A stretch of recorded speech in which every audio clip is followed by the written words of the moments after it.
आज की कहानी का शीर्षक है किसान राजकुमारी। तो चलिए कहानी शुरू करते हैं। एक समय की बात है।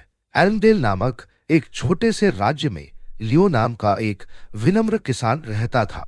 लियो एक मेहनती व्यक्ति था जो एक साधारण जीवन जीता था। अपने खेतों में खेती करता था और जीवन के साधारण सुखों का आनंद लेता था। एक दिन जब लियो अपनी फसल काट रहा था, उसने एक बच्चे के रोने की धीमी आवाज सुनी। उत्सुक और चिंतित होकर उसने आवाज का पीछा किया और पकी सब्जियों के बीच छोटी बच्ची को लेटा हुआ पाया। छोटी बच्ची ने मोतियों से बना एक सुंदर हार पहना हुआ था। क्या तुम यहाँ बिल्कुल अकेली हो?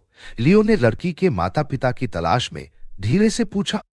जब उसे कोई नहीं मिला तो उसने लड़की को घर ले जाकर उसकी देखभाल करने का फैसला किया। घर वापस आकर लियो की पत्नी एम्मा भी इस खोज से उतनी ही आश्चर्यचकित थी। उन्होंने मोतियों के हार को सुरक्षित रखने के लिए छिपाने का फैसला किया और जिस तरह से वह उनके जीवन में प्रकाश की किरण लेकर आई, उसी के आधार पर उन्होंने उस लड़की को अपना बना लिया और उसका नाम अमारा रखा।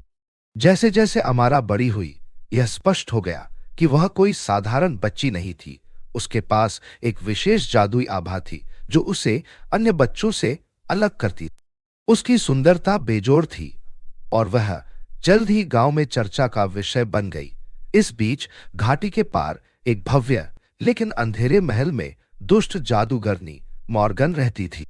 मॉर्गन अपने क्रूर स्वभाव के लिए जानी जाती थी और उसने अपने मनोरंजन के लिए राज्य के कई निवासियों को जानवरों या वस्तुओं में बदल दिया था। वह किसी को खरगोश, कौवे या बिल्ली में बदल देती थी। उसका महल सदैव अंधकार और भय का स्थान था। एक शाम जब मॉर्गन अपने वफादारों के साथ अपनी बुरी योजनाओं पर चर्चा कर रही थी, तो उसे अपने भरोसेमंद जादुई सेवक से एक परेशान करने वाली भविष्यवाणी मिली। मोतियों के हार के साथ एक युवा लड़की आपके आतंक के शासन को समाप्त करने के लिए आएगी और आपका अंत करेगी। इस भविष्यवाणी से भयभीत होकर मॉर्गन ने अपने रक्षकों को राज्य का निरीक्षण करने और उस मोतियों के हार वाली किसी भी लड़की को खत्म करने का आदेश दिया। हालांकि लियो और एम्मा ने अमारा को अच्छी तरह से छुपाया था और वह अपने ऊपर मंडरा रहे खतरे से अनजान होकर उसकी प्यार से देखभाल कर रहे थे। साल बीतते गए और अमारा एक दयालु हृदय और साहसी भावना वाली एक खूबसूरत लड़की बन गई। एक दिन खेतों में काम करते समय उसकी मुलाकात एथन नाम के एक युवक से हुई जो तुरंत उसकी सुंदरता और दयालुता से प्रभावित हो गया। एथन एल्मडेल का राजकुमार था जिसे मॉर्गन ने अपने वश में कर लिया था, जिससे वह अपनी असली पहचान भूल गया।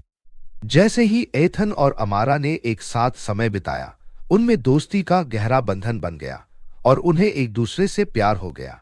हालांकि मॉर्गन के महल से बढ़ते खतरों के कारण उनकी खुशी पर ग्रहण लग गया।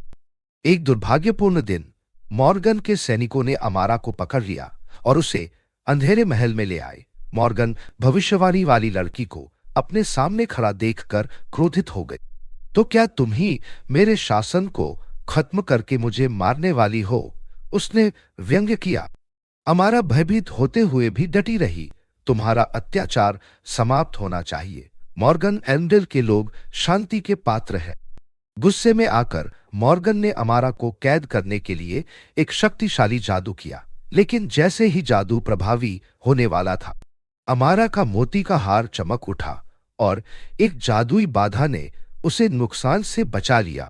हार की ताकत का एहसास करते हुए मॉर्गन ने इसे छीनने की कोशिश की, लेकिन एथन, जिसने अपनी यादें वापस पाली थी, महल में घुस गया और उसने मोर्गाना को हार लेने से रोका। साथ में उन्होंने अपनी पूरी ताकत से मॉर्गन से लड़ाई की। अंत में अमारा की बहादुरी और हार का जादू जीत गया। मॉर्गन को पराजित कर राज्य से हमेशा के लिए निकाल दिया गया। अंधेरा श्राप हटा लिया गया और एल्मडेल के लोग अपने जादू से मुक्त हो गए और अपने इंसानी रूप में लौट आए। अपनी स्वतंत्रता के लिए आभारी ग्रामीणों ने अमारा और एथन को अपने नायकों के रूप में मनाया। अमारा के माता पिता लियो और एम्मा को उसके पालन पोषण में उनकी दयालुता और बहादुरी के लिए सम्मानित किया गया।